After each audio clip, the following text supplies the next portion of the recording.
The Lincoln Memorial was built from 1911 to 1922.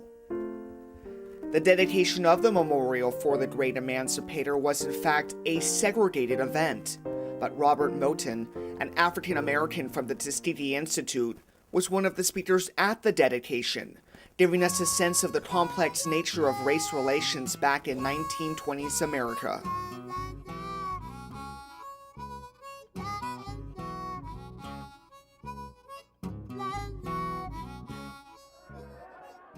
By 1939, the struggle for racial equality and civil rights was beginning to change America.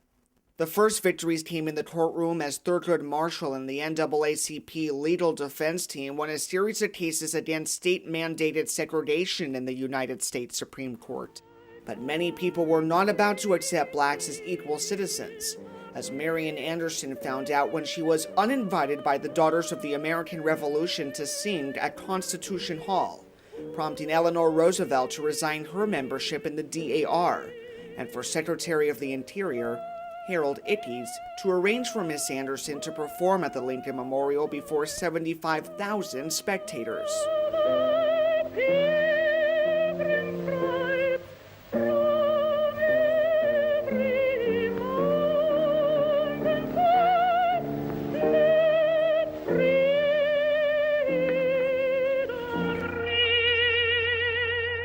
August 28, 1963 was one of the most historic days in the memorial's 90-year history. It was the day that Dr. Martin Luther King Jr. gave his famous speech, a day that put civil rights at the top of President John F. Kennedy's legislative agenda.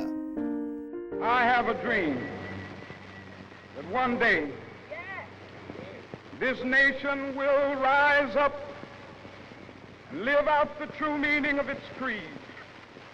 We hold these truths to be self-evident, that all men are created equal. I have a dream that one day on the red hills of Georgia, the sons of former slaves and the sons of former slave owners will be able to sit down together at the table of brotherhood. I have a dream.